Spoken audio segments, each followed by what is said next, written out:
Bonne nuit, viens, lâche prise et endormons-nous ensemble. Le Dhamma avant de dormir. Voici ce que le vénérable maître nous a transmis. Rassemblons notre intention, que chacun ancre profondément son intention en lui-même. Car cette intention, une fois véritablement ancrée, portera de grands fruits. Ne laissons pas cette précieuse occasion se perdre en vain. Nous sommes nés et avons eu la chance de rencontrer le bouddhisme. Et ce n'est pas par simple hasard que nous sommes nés ici. Naître dans cette terre porte en soi une accumulation de vertus, de paramis, comme fondement. Il y a en nous une intention profonde d'accroître les mérites et les vertus bénies de notre être, afin de cheminer vers la libération. Le vénérable maître nous a transmis ceci. Il ne faut pas aimer s'alourdir, il ne faut pas aimer s'encombrer, il ne faut pas aimer se plaindre, ni se perdre dans les pensées incessantes, il ne faut pas aimer s'attacher, ni s'en mêler dans les complications.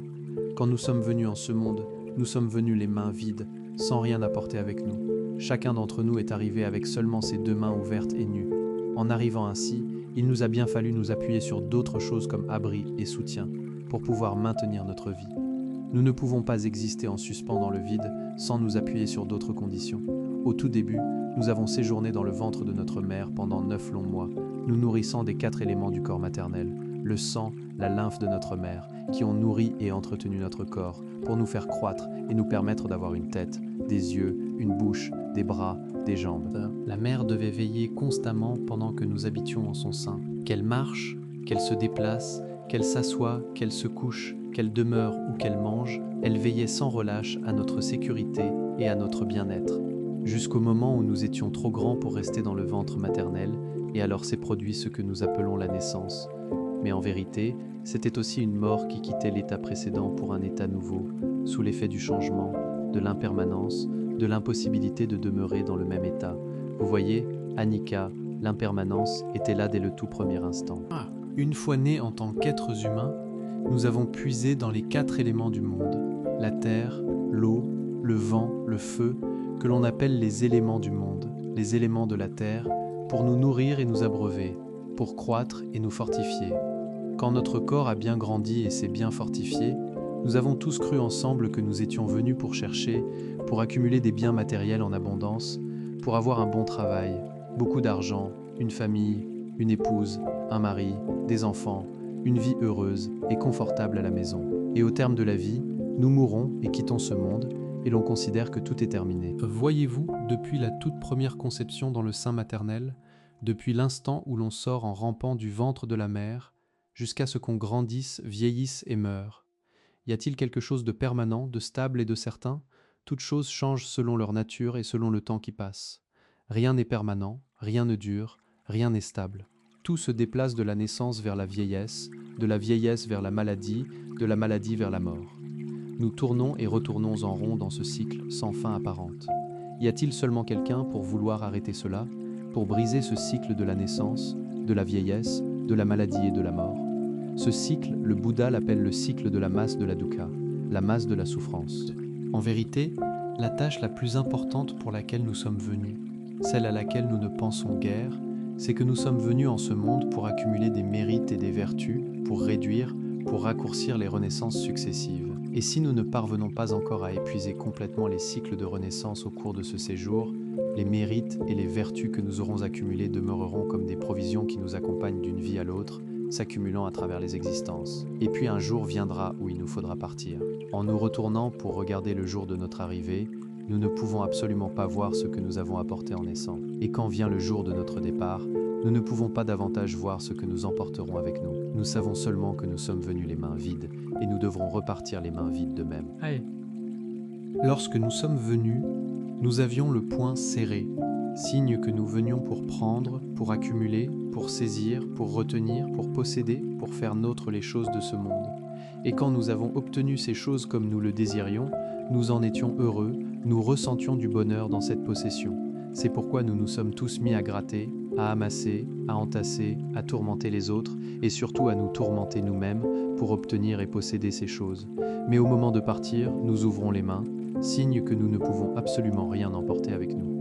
Nous avons accumulé toutes choses, mais nous ne pouvons en emporter aucune.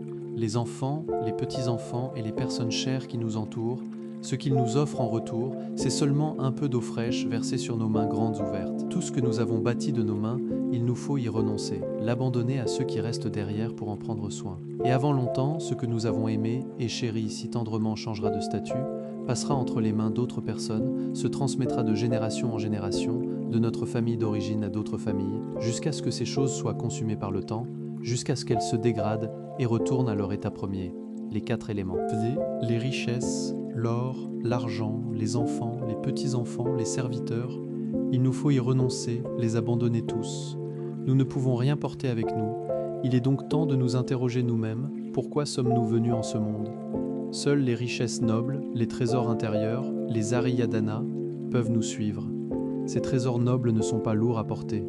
Ce sont des trésors légers et apaisants qui peuvent accompagner notre esprit, notre cœur, notre conscience. Voilà ce que le vénérable maître nous a transmis. Si nous venons en portant beaucoup de choses, si nous portons la cupidité, si nous portons la colère, si nous portons l'illusion, si nous portons les biens matériels, les enfants, les petits-enfants, le mari ou l'épouse. Quand nous portons tout cela depuis si longtemps, nous nous alourdissons, nous nous épuisons. Imaginez, si nous portons quelque chose d'aussi lourd pendant si longtemps, combien de pas serions-nous capables de faire? Le premier pas serait déjà lourd comme ceci, le deuxième encore plus lourd, et ainsi de suite, la charge deviendrait si écrasante que nous ne pourrions plus la supporter, et la dukkha, la souffrance, s'installerait dans le corps comme dans l'esprit. Le vénérable maître nous dit que porter trop de choses nous empêchera de franchir ces 4 pas essentiels. Ces 4 pas sont d'une importance capitale. Ils correspondent aux 4 royaumes inférieurs, les 4 sphères d'Apaya. Ces 4 royaumes, on les appelle Apaya, les sphères de l'infortune, qui sont les mondes des êtres des enfers, des esprits affamés et des animaux. Le mot Apaya désigne les royaumes où, une fois qu'on y réside, on ne connaît aucune paix, aucun apaisement, aucune fraîcheur dans le cœur ou dans le corps, pas même un seul instant. Ce sont des royaumes de souffrance et de tourments extrêmes. Si nous parvenons à franchir ces 4 royaumes, si nous traversons ces 4 sphères inférieures, alors nous accéderons au royaume où il fait bon vivre, à commencer par le monde humain, puis les cieux des Katur Maharajika, des Tavatamsa, puis en montant jusqu'aux différentes sphères brahmaniques. Chacun de ces royaumes offre un bonheur différent selon les mérites que nous avons accumulés comme provision pour notre voyage. Les fruits se manifestent dès ce moment où nous sommes encore en vie. Certaines personnes portent en leur cœur une colère profonde, un ressentiment intense. Ce cœur est rempli de stress, de haine, de rancœur, d'animosité accumulée jusqu'à la saturation, solidement ancrée. Si nous portons tout cela, nous n'arriverons nulle part. Nous serons à bout de force dès le premier pas, et nous tomberons dans le royaume des êtres des enfers. Outre la faim et la privation que l'on y rencontre, il faudra également endurer les tourments engendrés par les actes karmiques accomplis au cours de l'existence précédente. D'autres ont accumulé une immense cupidité, désirant ceci, désirant cela, et parfois convoitant ce qui appartient à autrui. Ces personnes-là, quand vient le jour où elles doivent partir, ne peuvent avancer que de 2 ou 3 pas avant d'être à bout de force. On peut dire qu'elles ne parviennent pas à franchir le royaume des esprits affamés, les asuras, et se retrouvent ainsi dans une faim perpétuelle, la bouche sèche, pour toujours. Et il y a également beaucoup de personnes qui chérissent ce que nous appelons moha, l'illusion, l'attachement aveugle. S'attacher par amour, s'attacher par désir, croire que telle ou telle chose est bonne et précieuse, tout en continuant à accumuler, que ce soit des biens, des bijoux, de l'or et de l'argent. Certains s'attachent aveuglément aux lumières, au son, à la beauté des choses. D'autres s'accrochent à leurs enfants et petits-enfants avec inquiétude et possessivité. Porter un tel fardeau empêchera de franchir le 4e pas, on ne pourra pas dépasser le royaume des animaux. Ces êtres vivent comme nous, les humains, mais ils sont dépourvus de panya, de sagesse.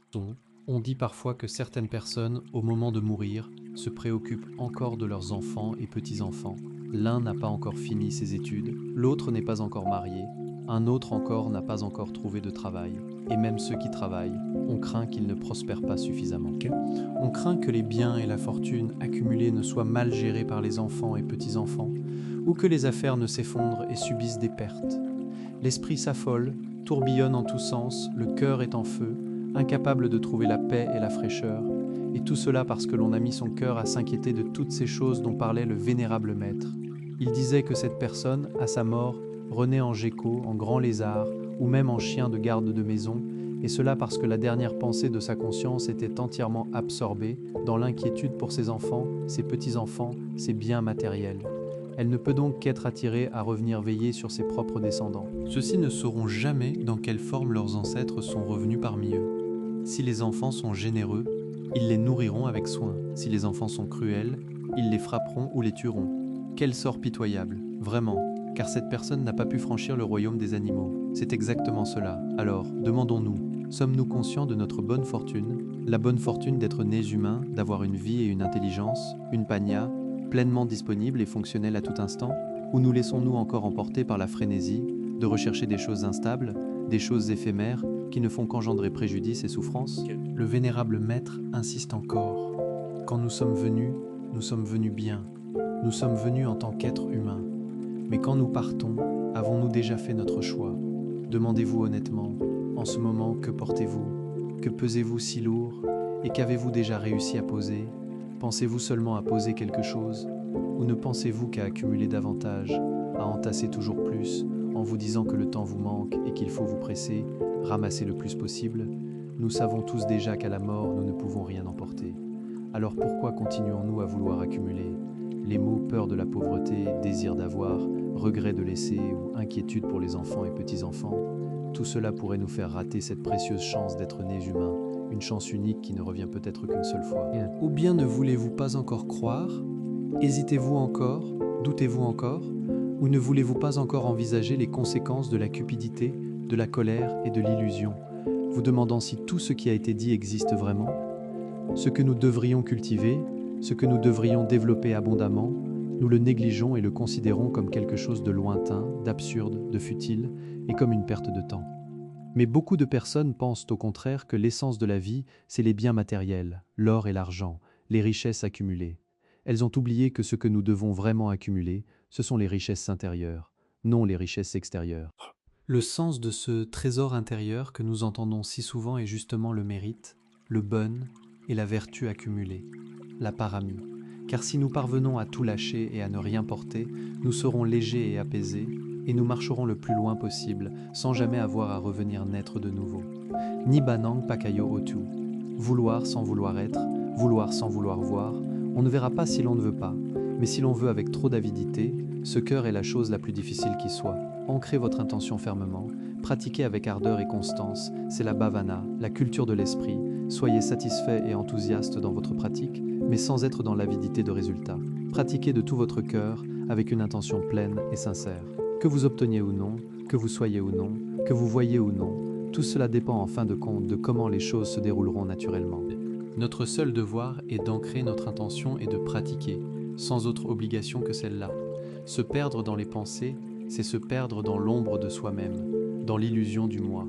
Avoir la sati, la pleine conscience, pour reconnaître les pensées au moment même où elles surgissent, voilà ce qu'est l'être noble, l'Ariyapugala, qui se lève en nous. Si nos sensations comportent encore des fabrications mentales, leur nature les portera naturellement à juger, à s'engouffrer dans des jugements sur ce qui n'est d'aucun bénéfice. Il n'y a là que préjudice, que du cas.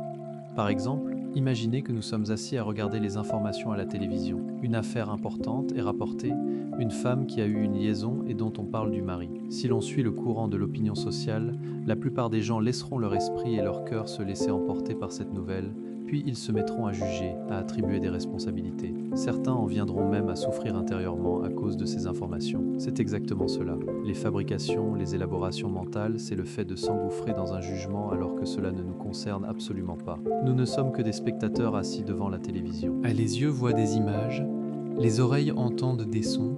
C'est le groupe de la forme Rupakanda qui s'est activé par deux voies, par les yeux et par les oreilles. La conscience auditive et visuelle, le vijnana, l'élément qui perçoit, introduit les données dans le groupe de la mémoire, Sanyakanda, qui reconnaît et enregistre, puis transmet au groupe des formations mentales, Sankrarakanda. C'est précisément là que résident les pensées et les fabrications mentales. C'est dans ce Sankrarakanda que se trouve la variable qui amplifie dans une direction descendante. C'est là que les images et l'histoire de la nouvelle sont élaborées, puis transmises au groupe des sensations, Vedanakanda. Quand ce groupe entre en action, les émotions surgissent, le cœur s'en saisit et savoure ces émotions, provoquant une résonance avec la nouvelle. Irritation, agacement, colère, ressentiment s'installent. L'émotion devient souffrance, notre esprit devient terne et troublé. La cause de cela ne vient pas de la nouvelle elle-même. La nouvelle fait simplement son travail de nouvelle. Mais c'est notre propre cœur qui s'est laissé entraîner à s'y accrocher et à l'élaborer davantage. Quand notre cœur s'implique et participe à cette nouvelle, quand l'esprit réagit, il s'exprime alors vers l'extérieur en paroles. Des critiques, des ragots, des commentaires se mettent à circuler. Ce que je viens de décrire, c'est le fonctionnement des 5 agrégats, les 5 khandas. Si nous reconnaissons en temps réel le fonctionnement de ces 5 khandas, nous pourrons couper le cycle de la coproduction conditionnée, patika samuppada. L'ignorant refuse de faire des offrandes de dana par peur de la pauvreté. L'être sage, lui, craignant justement la pauvreté, fait des offrandes. Ne vous trompez pas dans la pratique, ne pensez pas que vous devez agir pour garantir une stabilité future, car cette stabilité prétendue n'existe pas réellement. La mort peut survenir à tout instant.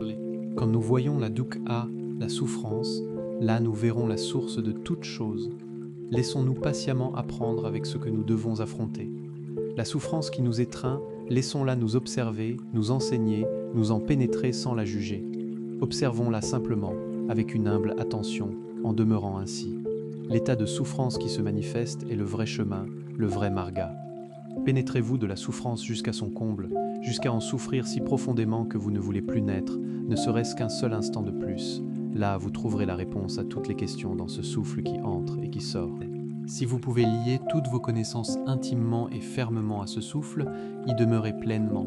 La colère peut surgir sans qu'on l'ait cherché, mais le pardon, lui, ne surgit certainement pas par hasard. Le pardon naît de l'intention délibérée de l'accorder comme un don de générosité, dana, parce que nous veillons sur notre propre cœur pour ne pas blesser autrui. C'est aussi cela, prendre soin du monde entier. La cupidité, la colère et l'illusion sont des émotions, et elles surgissent précisément parce que la sati s'est laissée distraire. C'est pourquoi les émotions ont pu atteindre l'esprit. La sati est donc comme une clôture qui empêche les pensées, les vedanas, les sanyas, les sankharas et le vijnana d'atteindre l'esprit. Quand les 5 khandas n'ont plus d'effet ni de pouvoir, l'esprit demeurera serein, lumineux et vaste. Transformer le souffle en mérite.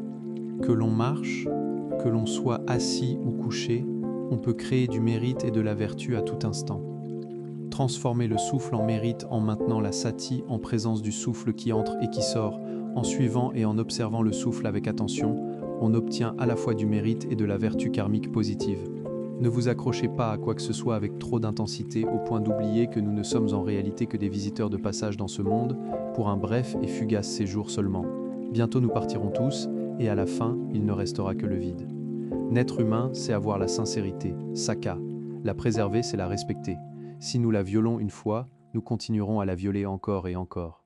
Nul n'a le pouvoir de la maintenir ou de la briser, sinon nous-mêmes. Croire est une bonne chose si l'on croit en ce qui est juste. Mais si l'on croit uniquement en ses propres pensées, alors le Dhamma ne pourra pas s'épanouir, car la pensée elle-même est Mara, le démon tentateur. Reculez, observez-la avec clarté. Ne laissez pas l'esprit s'engluer dans ses propres pensées avec excès, car c'est justement la pensée qui nous entraîne dans la mauvaise direction. Si vous parvenez à maintenir la conscience lucide, sampajanya, intimement liée au souffle entrant et sortant, et que vous vous y exercez, alors toutes les pensées nées de l'habitude reviennent à la connaissance du souffle, et tous les doutes seront naturellement dissipés. Voilà ce qu'est la culture de la sati, l'éveil de la pleine conscience. Les souillures, kilesas et le dhamma coexistent dans le même cœur. La sati bien cultivée verra l'agitation intérieure. La panya, la sagesse, orientée vers le nibbana, protégera d'elle-même contre la souffrance. Quand sila, la vertu, samadhi et panya sont en harmonie, l'épanouissement se manifestera. Voyez d'abord la dukkha intérieure. Tant que nous ne quittons pas le souffle, la souffrance physique est une bonne chose pour le pratiquant de la bhavana. Cette souffrance même nous presse vers le marga, le chemin de la libération. Le souffle et la sati sont le marga. La souffrance qui surgit est précisément la vérité, la saka, la réalité vraie. Avoir la sati avec le souffle, c'est la vimukti, la libération. Abandonner le souffle, c'est aussitôt tomber dans le conventionnel, le monde des fictions, qui surgit à l'instant même. Quand la sati est claire et ne fait plus qu'un avec l'esprit, toute chose se sépare naturellement d'elle-même. On voit les deux aspects des émotions surgir, on les comprend avec clarté.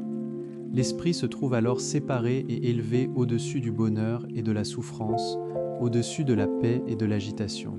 Quand l'esprit se sépare des khandas, La sati voit le travail des 5 khandhas, Rupa, Vedana, Sanya, Sankhara, Vijnana, et devient simplement le témoin silencieux de leur fonctionnement, sans s'y identifier. Avoir la sati, c'est avoir la complétude, sila, samadhi et panya à la fois. Perdre la sati, c'est tout perdre, et l'on devient la proie des émotions. La bhavana est le développement de la force de la sati, du samadhi et de la panya. Ce n'est pas pratiquer pour voir ceci ou cela. Il ne faut pas désirer voir telle ou telle chose comme quelqu'un d'autre en parle pour nous séduire.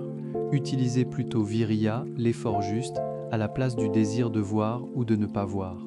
Peu importe ce qui se passe, perfectionnez la pratique, rendez-la fluide, rendez-la précise et de plus en plus fine. Ne portez pas votre cœur vers le désir, car le désir bloque la vision au moment même où il surgit.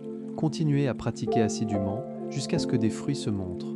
Ce que vous désirez voir, ce que vous désirez devenir, émergera naturellement d'elle-même. Établissez d'abord les fondements essentiels avec clarté, la sati, le samadhi, la panya. Ce qui viendra ensuite, considérez-le comme un bonus qui accompagne. Le cœur seul est la grande cause. Le bien et le mal, le mérite et le péché résidant dans le cœur en premier lieu. La vertu karmique positive, la bonté et la vertu naissent elles aussi du cœur. La grande cause réside dans le cœur. Quand l'esprit s'apaise, le connaissant se révèle. L'esprit se calme grâce à la sati. La sati se développe grâce au souffle. Anapanasati est le chemin de l'éveil. Soyez assidus et persévérants dans la pratique, et les fruits émergeront d'eux-mêmes. Sachez la souffrance, sachez le bonheur, sachez la satisfaction, sachez l'insatisfaction, connaissez les Védanas. Quand le bonheur surgit, ne vous y attachez pas, car le bonheur n'est pas permanent non plus. Le bonheur, la souffrance, ni bonheur ni souffrance, tous sont impermanents. Séparez les Védanas de vous-même avec la sati. Ayez la sati liée au souffle entrant et sortant, avancez étape par étape de façon continue et ininterrompue. Le Dhamma ne tolère ni flatterie ni complaisance. Plus on flatte, plus on nuit, plus on aggrave, car le Dhamma est la réalité vraie. Corps vrai, parole vraie et aussi cœur vrai. Le Dhamma n'existe que pour ceux qui sont authentiques, qui pratiquent authentiquement. Ce chemin est uniquement pour ceux qui sont déterminés et courageux. Si l'on n'est pas sincère, hésitant et peureux, qu'on n'espère rien de bon. Pour le pratiquant de l'anapanasati, quand des états physiques surgissent, quand des doutes se manifestent, prenez ce souffle lui-même comme remède, demeurez avec le souffle et continuez à apprendre progressivement. Il ne faut pas chercher à comprendre d'où provient tel état. Revenez simplement à la sati avec le souffle, vous trouverez la réponse. La réponse émergera d'elle-même, et cette réponse est précisément le non-attachement, le non-agrippement à cet état particulier. Voilà la réponse. La peur est la grande générale des souillures, des kilesas. On a peur de toutes sortes de choses, de toutes les illusions que la pensée fabrique. Ce qui est le plus pernicieux, c'est que la pensée nous fait croire que ceci est le bonheur. Rappelez-vous bien ceci, Mara, le possesseur du pouvoir, n'est autre que notre propre pensée. Prenons les 4 éléments, Dhatu et les 5 khandhas comme lieu d'apprentissage. La pratique véritable et l'étude du Dhamma se trouvent ici même, dans notre corps et dans notre esprit. Avoir la sati qui reconnaît toutes les postures corporelles, c'est être quelqu'un de non négligent. Sortir de la pensée, c'est sortir de la dukkha. Poser la pensée, c'est poser les émotions. Un esprit qui n'est pas engagé dans les émotions est un esprit pur.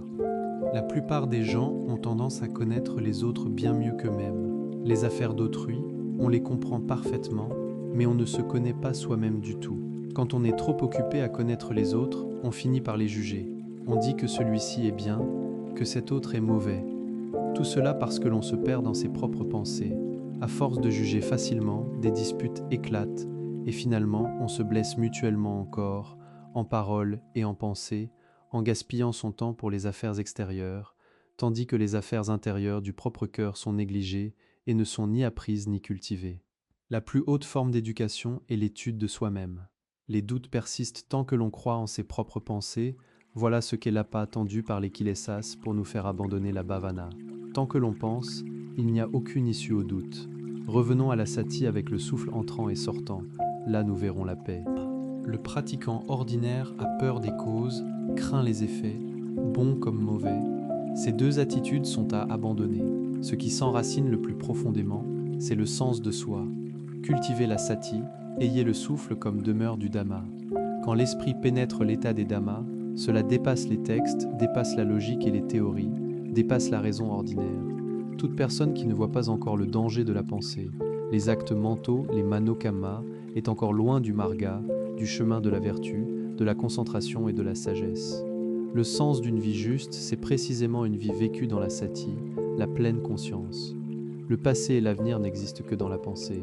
Le pratiquant qui vit dans le présent en maintenant la sati avec le souffle entrant et sortant, et qui se rend ainsi habile dans ce souffle, peut ensuite s'appuyer sur le souffle pour se développer davantage. Pour le connaissant, quand des émotions et des pensées surgissent, ces choses deviennent ce qui est connu.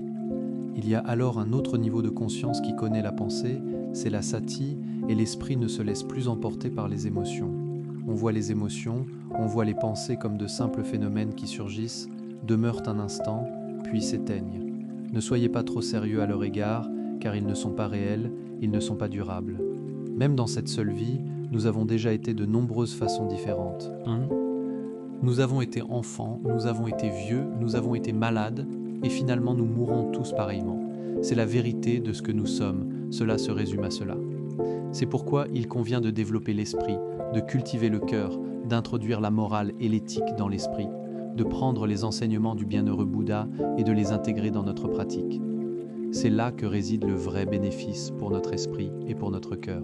Que nous fassions sans valeur véritable, si le sens du moi, l'ego, est grand, la souffrance est à sa mesure. La chose la plus effrayante dans ce monde n'est rien d'autre que l'esprit d'un être humain dépourvu de morale et d'éthique, et en particulier notre propre esprit. Soyez vigilants. Si l'esprit ne voit pas le danger, il ne consentira pas à lâcher, il ne voudra pas poser les choses facilement. Il faut faire appel à la sati, à la mémoire attentive, pour veiller, protéger, reconnaître en temps réel. Plus on doute, plus on cherche des causes et des raisons. Ce n'est en réalité que la confusion d'être perdu en soi-même. On se questionne soi-même et on se répond à soi-même. On reste piégé dans le labyrinthe infini de la pensée, il n'y a ni fond ni fin. Et en dernière analyse, c'est Mara, le démoniaque puissant, qui n'est autre que notre propre pensée. Tant que l'on continue à penser, on n'est pas dans le présent. Mais quand on réussit à poser la pensée, à ce moment précis et immédiat, le présent surgit. La mort n'est peut-être pas si effrayante en soi, mais ce qui effraie vraiment, c'est de ne pas savoir où l'on va après avoir quitté ce monde, et de ne pas savoir ce qui peut être un refuge véritable. Qu'est-ce qui peut être notre patrimoine le plus fiable? Qu'est-ce que nous cherchons vraiment? Que chacun y réfléchisse profondément. Les pensées bonnes et mauvaises, l'amour et la haine, ce sont les choses de l'être ordinaire, Putujana, qui se complaît dans le bonheur et dans la souffrance. L'être noble, lui, voit que toutes les émotions sans exception sont toxiques pour l'esprit. Le chemin que nous n'avons jamais parcouru sera naturellement difficile. Nous devons patienter, persévérer et pratiquer souvent, défricher doucement, tailler doucement. Bientôt le chemin s'ouvrira et deviendra de plus en plus facile à marcher. Ne cédez pas à la défaite. Nous avons été vaincus pendant de nombreuses vies, de nombreuses existences. Si nous ne résistons pas, nous resterons vaincus indéfiniment, sans fin, et les souillures, qui les sassent, nous dominerons et nous piétinerons dans chaque existence. Essayons d'ajuster notre esprit, de le conquérir, de le vaincre. Tentons cela pour une seule vie, pour voir. Sur ce chemin, une fois victorieux, on est victorieux pour toujours, sans retour à la défaite. Mais il faut vaincre complètement, par KO, et que cela soit définitif. Une fois brisé, c'est brisé pour toujours, sans retour. Celui qui s'accroche encore à ses propres opinions, celui qui s'accroche encore aux opinions d'autrui, cette personne ne se sentira pas sûre de ce qui est juste. Si quelqu'un contredit les opinions auxquelles nous nous accrochons, nous ressentons immédiatement une incertitude, une résistance, une insatisfaction. Posez votre esprit dans la neutralité. Voilà le juste chemin, le vrai marga. Ne soyez pas trop sérieux dans vos jugements. Ceci est juste, cela est faux, tel est bon, tel autre est mauvais. Tout cela naît des actes mentaux, manokamma. Tout cela provient entièrement des actes mentaux, manokamma, de chacun. Se voir soi-même, se reconnaître soi-même, c'est là le pratiquant véritable. Seul celui qui observe son propre esprit peut vraiment accéder au Dhamma. Au moment où nous commençons à penser, à ce moment précis, nous commençons à quitter la vérité. Traverser vraiment les Védanas, c'est traverser les Védanas de l'esprit. Bonheur et souffrance surgissent, on ne les saisit pas, on se contente de savoir, d'observer, de noter. Alors on voit l'anika, l'impermanence. Voir et ne pas s'y attacher. Entendre et ne pas s'y attacher. Simplement voir, simplement entendre, voilà l'être pourvu de sati. Si la sati a de la force, vous pourrez vous tenir au-dessus des émotions. Les émotions existent, mais il n'y a pas de propriétaire de ces émotions. Mais s'entraîner l'esprit, contraindre l'esprit, aller à contre-courant de son propre cœur, c'est une dukkha difficile à supporter, car cela va à contre-courant du courant naturel du cœur. La plupart des êtres humains ont tendance à se laisser aller à leurs désirs. Quand quelque chose ou quelqu'un vient s'opposer à leurs désirs, le cœur se met à douter, à brûler, à souffrir. C'est pourquoi l'on dit que s'entraîner à aller à contre-courant de son propre cœur est une souffrance difficile à endurer. Il nous faut utiliser la sati pour patienter et traverser cet obstacle. Une fois traversé, nous verrons la vérité absolue, Sakha, qui est d'une beauté bien plus grande que celle que l'on obtient en se laissant aller. Si l'on se laisse aller à ses désirs, il peut y avoir un peu de bonheur au début seulement. Avec le temps, ce bonheur disparaît et bientôt l'on retourne dans la souffrance comme d'habitude. C'est pourquoi l'on dit que le bonheur est sans permanence, il est impermanente. Les pensées et les émotions ne sont que des phénomènes qui nous traversent. Nous ne devons pas y accrocher notre cœur, ni nous y lier. Qu'est-ce qui reconnaît les différents états qui se manifestent? Qu'est-ce qui sait si c'est calme ou agité? Ce que l'on appelle l'esprit, citta, n'est en fin de compte qu'une nature parmi d'autres. Il n'est pas le nibbana. Le nibbana n'est pas l'esprit. Servez-vous de ce qui existe pour détruire ce qui existe. Le pratiquant de la bhavana doit être capable d'encaisser les impacts, de recevoir les chocs et de les relâcher rapidement. Être patient, aller à contre-courant du courant des souillures, qui les sasse et des émotions. C'est ici que se trouve la panya, la sagesse. Observez-les attentivement, connaissez-les clairement. Renaître en animal, ce n'est pas à cause d'autre chose. C'est parce que l'esprit ne peut pas se souvenir de la vertu, ne peut pas se souvenir des états de bonheur intérieur. Pourquoi ? Parce que cette personne n'a pas accordé d'attention à la morale, au dhamma, aux enseignements du Bouddha. Elle ne s'est pas investie dans la vertu éthique. C'est pourquoi elle a continué à accumuler des actes karmiques négatifs qui constituent les conditions de renaître en animal. Une personne avec une sati vigilante sur ses émotions et une personne sans sati comme garde-fou, leurs comportements manifestés en corps et en actes sont radicalement différents. Ne laissez pas la dignité de votre être se laisser emporter par le courant des kilesas. Si les kilesas et la tanha, le désir ardent, se combinent, ils s'empareront de vos trésors. Votre beauté physique, votre beauté vocale, votre intention mentale. Ces trésors qui se trouvent devant nous, comme le but ultime des enseignements du maître, naissent des effets produits par les causes, c'est-à-dire les actions humaines elles-mêmes. Quoi que nous fassions, cela devient la condition karmique qui nous attire vers cela. Tout dépend de nos actions.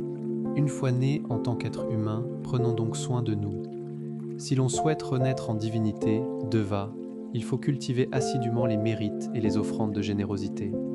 Si l'on souhaite renaître dans les royaumes brahmaniques, il faut cultiver et entrer en jhana, les absorptions méditatives profondes, et l'on y parviendra avec certitude. Ou si l'on souhaite atteindre le but ultime, le nibbana, le trésor, c'est de pratiquer jusqu'au bout, d'accomplir les étapes, sotapati, l'entrée dans le courant, puis sakadagami, puis anagami, puis parvenir au terme suprême qui est l'état d'arahant, et l'on accède au nibbana. Ces trésors existent déjà. Il ne tient qu'à nous de choisir de les saisir, de décider de les cultiver ou de ne pas le faire. Ce corps, cette forme physique, n'est qu'une masse d'impuretés, asubha, dont la chair et la peau pénétrons par le regard intérieur pour voir la vérité qui s'y cache. Est-ce vraiment quelque chose de beau, quelque chose de noble? Est-ce vraiment quelque chose de désirable? C'est là la sakha, la vérité absolue. Persévérer à rendre l'esprit rempli de mérite. Dans un autre registre, persévérer à éradiquer le péché, ne le laissez pas surgir. Et s'il surgit, persévérez à le lâcher. Voilà l'activité de la persévérance intérieure. Le désir sensuel, raga, et la tanha, le désir ardent, sous toutes leurs formes, sont des choses qui causent de la dukkha et des préjudices à l'esprit. C'est pourquoi le Bouddha nous enseigne que ces choses sont comme un poison, comme un danger, comme un courant qui ne cesse de détruire et d'éroder notre conscience, provoquant souffrance, tourment et agitation à chaque instant de l'esprit. Utilisons ce que nous possédons déjà, ce qui ne s'achète pas, ce qui ne se cherche nulle part ailleurs. Dès que l'on y pense, on le voit aussitôt. Par exemple, réciter Buddho, il n'est pas besoin d'aller l'acheter, il ne vient pas d'ailleurs. Dès qu'on y pense, on le voit instantanément, il est là à l'instant même. On le connaît à l'instant même. Qui dit que les choses gratuites n'existent pas dans ce monde? Voici, Buddho, voilà une chose véritablement précieuse qui rendra l'esprit complet et accompli. Tous les bijoux et ornements de ce monde, qu'ils vaillent des dizaines, des centaines ou des milliers de milliers, en les regardant, on ne ressent pas la fraîcheur, la plénitude, la joie, au fond du cœur comme on la ressent quand la morale et l'éthique ornent les éléments. La vertu éthique, lorsqu'elle part notre être, pénètre vraiment jusqu'au fond du cœur. Voilà le sens de la pratique. Aller au temple, méditer, s'asseoir en samadhi. Il y a là quelque chose de nécessaire et d'essentiel, quelque chose de capital, que chaque être humain de toute condition doit venir apprendre, pratiquer et cultiver. Même si cela est difficile, on vient peiner pour son propre bien. Le corps croît grâce aux 4 conditions matérielles, pakaya. L'esprit croît grâce aux fruits des actes de bonté selon les principes de la vertu éthique. Si l'on est doté de la qualité morale que l'on est en train d'ancrer, si la sati est bien établie, si l'intention et la sati que nous cultivons de façon continue et soutenue ont une force suffisante, cette force traversera. Au-delà des perceptions sanya, au-delà des formations mentales, sankara, au-delà des sensations, vedana, la somnolence, les bâillements, l'envie de dormir ne surgissent plus, car la force de la sati est en éveil et lucide à tout instant. Le sila, la vertu, par le corps extérieur. Le samadhi, la concentration, par l'intérieur, le cœur. La bhavana fait naître la panya, la sagesse qui distingue le juste du faux, le bien du mal. Notre position est celle du connaissant. Observez, voyez clairement, essayons, fermez les yeux et imaginez. Quand les yeux sont ouverts, la sati a tendance à flotter librement et à rester immobile sans rien faire. Mais quand on se recueille, elle viendra connaître le cœur, connaître les affaires du cœur. Là où se trouve la vertu morale et l'éthique, là où elle réside en telle ou telle personne, cet endroit, cette personne sera baignée d'une fraîcheur intérieure. Dans le cœur, il y a une joie, un épanouissement, un sourire lumineux. Le cœur demeurerait tranquille si ce n'était pas les souillures, kilesas et la tonha, le désir ardent, qui induisent des pensées incessantes, jour et nuit. En êtes-vous conscient ? Les pensées induites par les kilesas et la tonha brûlent quand on pense, elles causent la souffrance quand on pense. Retournons vers l'intérieur, au panaïko, pour observer notre propre conscience. Nous ne voulons que le bien, nous ne voulons que la paix, la sérénité. Notre propre cœur seul est le maître, notre propre cœur seul possède ce caractère. Cette nature n'a jamais été entraînée, jamais disciplinée. Il faut la contraindre à s'entraîner, à avoir de la sati. Ce qui est bon, elle ne veut pas le faire. Il faut la contraindre à le faire. Quand elle est paresseuse et ne veut pas faire la marche méditative, il faut la forcer à marcher. Quand elle ne veut pas s'asseoir en samadhi, il faut l'amener à s'asseoir en samadhi. Écouter le Dhamma, c'est écouter les récits de la bonté, car les enseignements du Bouddha enseignent la bonté aux êtres humains. Et ce n'est pas une bonté ordinaire, c'est quelque chose qui peut purifier l'esprit, qui peut conduire l'esprit vers le marga, le phala, les fruits et le nibbana. Si les kilesas et la tana saisissent les actes de corps, rupa, les actes de parole, vasi et les pensées, c'est-à-dire les intentions et les pensées mentales, et si nous ne nous en rendons pas compte, les conséquences de ces actes nous feront souffrir. Avoir un beau corps, une prestance admirable, quelle qu'en soit la beauté, à l'abri des dangers du monde, avoir de la force et de la vitalité, cette qualité est un trésor, né des effets bénéfiques du sila, la vertu éthique. La personne qui vient étudier la morale et l'éthique du Dhamma est considérée comme une personne possédant la source de la panya, la sagesse. Plus on s'éloigne de la morale et de l'éthique, moins les dommages sont grands. Mais plus on s'en éloigne profondément, plus la sati, la panya et la bonté sont endommagées. C'est ainsi que cela va à l'encontre du stratagème des souillures qui prétendent que la vertu, la morale et la religion sont dépassées, archaïques. Les kilesas vous attireront dans leur direction. Seule la sati, le sampajanya, la conscience claire et la panya pourront couper le lien des entraves, samyojana. Les vues, dit-il, si elles sont fausses, deviennent mikshaditi, des vues erronées, et se transforment en entêtement, en arrogance, en attachement rigide au sens de soi, atta. Voilà quelqu'un de difficile à instruire, difficile à enseigner. Le vénérable maître de Bhantad disait « Le mérite est réel, le péché est réel, l'opardi est réel, le marga, le phala et le nibbana sont aussi réels. Ne regardez pas ailleurs, regardez dans votre propre cœur, disait-il. Les souillures, loba, dosa, moha, cupidité, colère, illusion, elles sont présentes dans le cœur. Elles ont le pouvoir de contrôler notre esprit, elles ont le pouvoir de contrôler nos actes, elles ont le pouvoir de contrôler nos paroles. Nous faisons penser et agir selon le courant des souillures, loba, dosa, moha. Que ce soit le passé qui s'est écoulé, le présent tel qu'il est, ou l'avenir vers lequel on se dirige. Si quelqu'un ne comprend pas encore les 5 préceptes fondamentaux, Sila 5, je l'invite à y prêter attention. Pour ceux qui comprennent déjà, pour ceux qui les pratiquent déjà, je vous en félicite chaleureusement et vous exprime toute ma joie. L'esprit, c'est la pensée. Et dans cette pensée, dans la grande majorité des cas, la plupart du temps, Les émotions des souillures, kilesas et de la tanha sont les variables déterminantes. Si l'on n'a pas la vertu, la sati et la panya, comme frein et régulateur, c'est vraiment préoccupant. Mais si des émotions positives guident les pensées, celles-ci manifesteront bonheur, apaisement, joie intérieure et contentement selon la force de ces bonnes émotions. C'est ce que l'on appelle le mérite, bun. La bhavana est le principe qui fait naître le mérite d'une autre façon encore. On l'appelle réussir le mérite par la bhavana. La bhavana, c'est faire naître et faire exister la vertu et la bonté du cœur, faire naître la paix intérieure, jusqu'à ce que l'esprit soit fermement établi dans cette bonté. Il faut connaître son propre cœur et venir s'entraîner à ce cœur pour qu'il demeure dans le caractère de la vertu, du Dhamma. Avoir la conviction que notre propre cœur, si nous prenons la vertu et le Dhamma comme nourriture et soutien de notre cœur, cette éthique morale apportera le bonheur.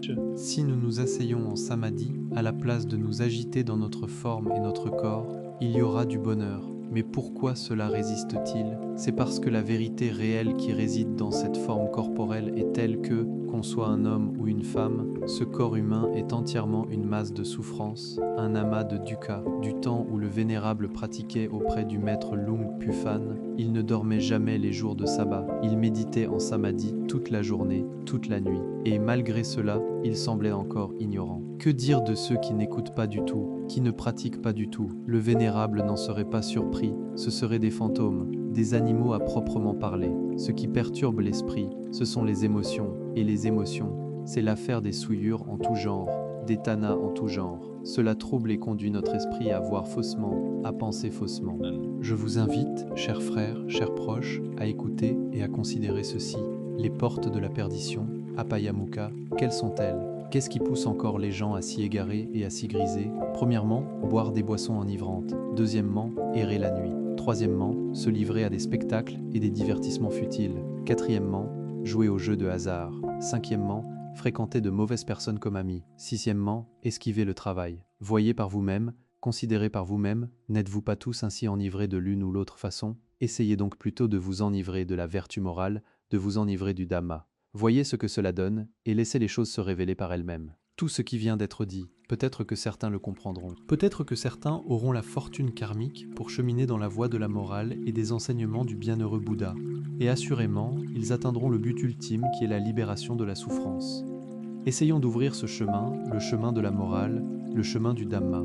Le Bouddha a fait l'éloge de ceux qui ont l'occasion, qui ont le temps, ou de ceux d'entre nous qui ont la chance et le temps, Kiko Sadhamma Savanam, qu'il est rare et difficile d'entendre les enseignements du Dhamma du Bouddha. Nous sommes ceux qui ont cette opportunité, et c'est là une très grande chance, un trésor inestimable. Ayons donc la confiance ferme, et le refuge dans les trois joyaux, le Tiratana, en ce monde des trois plans d'existence. Rien ne peut être un refuge pour l'esprit aussi précieux que les trois joyaux, le Bouddha, le Dhamma, le Sangha. La vieillesse, la maladie, la mort se dressent devant nous. Si nous ne nous entraînons pas, si nous n'ancrons pas notre intention dans la bonté dès maintenant, quand la vieillesse s'intensifiera encore, que ferons-nous? Quand la maladie et la souffrance s'intensifieront encore plus, que ferons-nous alors? Ce qu'il faut abandonner, ce qu'il faut lâcher, cela réside dans le cœur. Ce qu'il faut pratiquer et cultiver, seul notre propre cœur est en position de le faire, de le manifester. C'est pourquoi l'on dit « Opanayiko, retournez-vous vers l'intérieur, observez le dedans du cœur. Sachez ce qui est à l'intérieur du cœur. » Ce qu'il faut abandonner et lâcher, ce sont les souillures, kilesas en leur totalité, car elles ne sont pas bonnes. Les souillures grossières, les plus importantes. La cupidité n'est pas bonne, la colère n'est pas bonne, l'illusion n'est pas bonne. Abandonnez-les, lâchez-les, relâchez-les, posez-les. Quand une personne est consciente d'elle-même, plus elle est consciente, moins elle peut exprimer de la méchanceté, parler de façon mauvaise, agir de façon mauvaise. Ce que les maîtres et guides spirituels peuvent faire, c'est nous avertir, nous enseigner, nous guider, nous rappeler à l'ordre. Ce qui fera vraiment progresser le samadhi, la sati et la panya, c'est que nous-mêmes devons nous entraîner, le faire par nous-mêmes, le pratiquer seul. Soi-même est son propre refuge. Durant la période de notre vie où nous pouvons encore accumuler des mérites, quand nous ne sommes pas encore trop vieux, apprenons à faire des offrandes de générosité, dana, en petites et grandes quantités. Apprenons à maintenir le sila, à nous abstenir de ce qui cause souffrance et préjudice. Apprenons à fréquenter le temple, à écouter les enseignements du Dhamma, à pratiquer le samadhi et la bhavana. Cultivons tout cela comme notre trésor intérieur pour l'avenir. Même si cela est douloureux, épuisant, même si l'on souffre et a faim, Ne laissez pas l'esprit vaciller pour autant. Utilisez la patience, c'est la parami de Kanti, la perfection de la patience. Ou bien utilisez le samadhi, la fermeté, la stabilité, ou encore la panya, la sagesse globale et enveloppante, le lâcher-prise. En venant s'entraîner, en ancrant son intention, en établissant la sati, on finira par savoir que le cœur est l'élément connaissant, qu'il est ainsi fait. Le mot sati désigne la mémoire consciente qui se connaît ainsi, et cela deviendra de plus en plus clair et distinct. On distinguera clairement. Mais si l'on laisse l'esprit dériver librement, tout se brouille et s'en mêle complètement. On ne prend plus garde à ce que l'esprit pense. Si on le laisse ainsi jusqu'au jour de la mort, il n'en résultera rien d'utile. Cela devient un esprit errant, flottant, une sati qui dérive et flotte. Le cœur est le connaissant, il connaît. Voilà ce qu'est le cœur. Puisque le cœur est la connaissance et qu'il connaît, laissons le cœur avoir la bonté comme composante. Laissons notre cœur avoir la bonté comme fondement. Ainsi, la bonté qui réside dans le cœur sera la qualité morale de celui qui possède la vertu. Kunadhamma, c'est la bonté du cœur.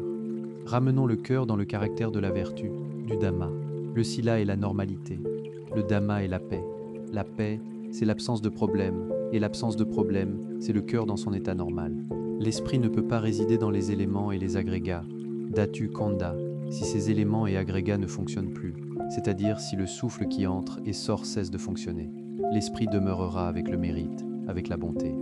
Méditer en s'asseyant longtemps, plusieurs dizaines de minutes, 1 heure, 2 heures, ce que l'on appelle inévitablement, c'est la sensation douloureuse. Dukkha Vedana. Nous devons accepter cette vérité. La souffrance est quelque chose qui se manifeste dans notre corps, reconnaissons-la. Sachons, mais gardons l'esprit tranquille et serein. Connaître naturellement. Le fait de savoir refuser le mal vient justement du fait que nous avons pratiqué, établi notre intention, développé le samadhi en suivant les enseignements du bienheureux Bouddha. Entraînons la pensée à demeurer dans la direction juste, Satidhamma, Samadhidhamma.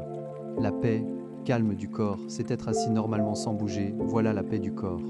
Les souillures n'aiment pas cela, c'est aller à contre-courant des souillures. Alors celles-ci s'agitent, protestent, n'en veulent pas. Observez les caractéristiques de ce qui est actuellement une force et un danger dans notre cœur. La pratique et la culture de soi ne nécessitent pas d'écouter quelque chose de nouveau chaque jour sur chaque sujet. Cependant, il y a ceux qui comprennent déjà le chemin et en ont fait une habitude, et il y a ceux qui ne comprennent pas encore et n'en ont pas encore fait une habitude. C'est pourquoi entendre et écouter reste nécessaire pour l'apprentissage. Les souillures, kilesas, sont la cause de la dukkha.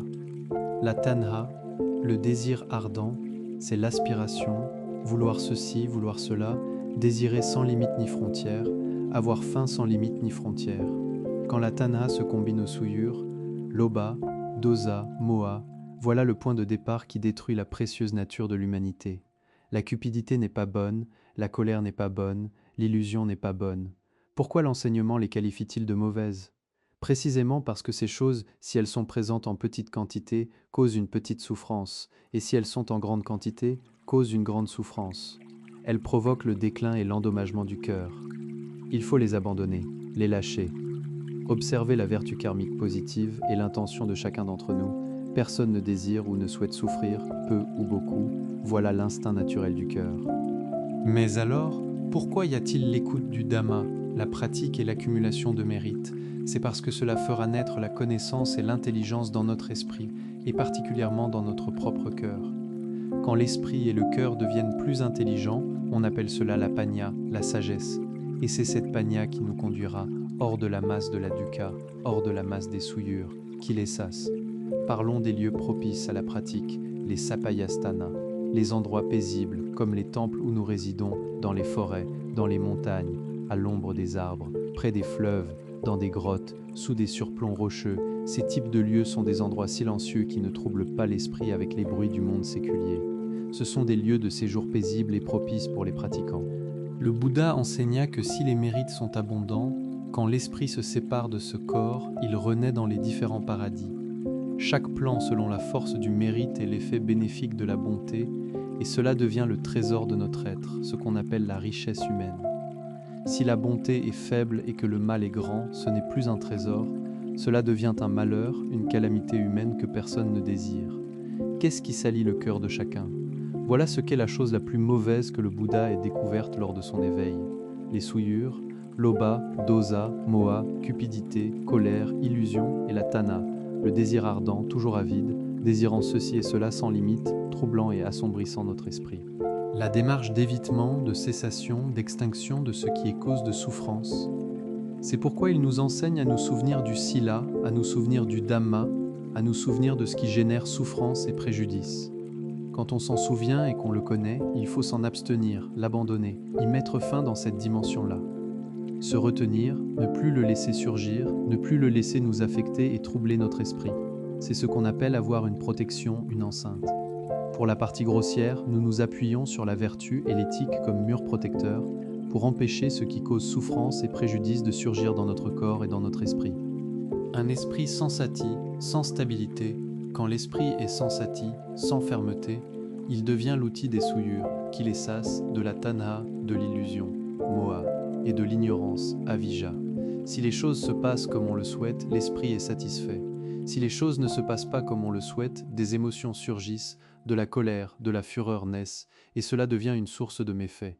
Si vous apercevez la souffrance de votre esprit, contemplez la souffrance du cœur né du pouvoir des souillures, qui les sasse, de la tanha, du côté mauvais, du péché, du karma négatif. La voir avec la sati, la voir avec la païna juste, cela fera naître une compréhension profonde, une lassitude de la souffrance qui surgit. Apprenez la qualité de la vertu. Satidhamma. Si on l'oublie à ce moment-là, des choses surgiront. Et si la somnolence, l'endormissement surgissent, si l'on est embrumé, hébété, sans comprendre les choses, cela ne fonctionne pas non plus.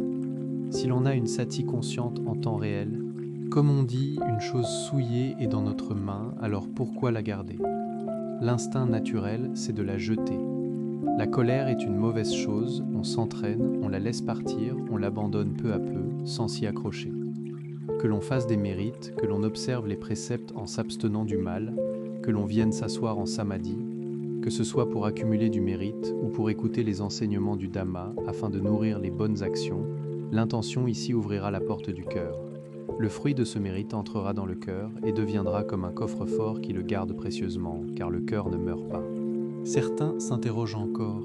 Pourquoi, malgré tant de mérites accomplis, le cœur souffre-t-il toujours?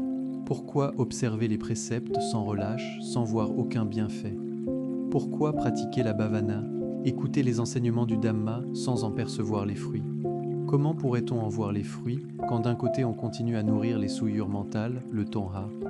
Les forces de la souffrance et du tort viennent écraser nos bonnes actions, car celui-là désire ardemment accomplir des mérites, désire que les mérites lui rendent l'appareil, désire que les préceptes qu'il observe le récompensent, désire que sa bhavana lui rapporte des bienfaits.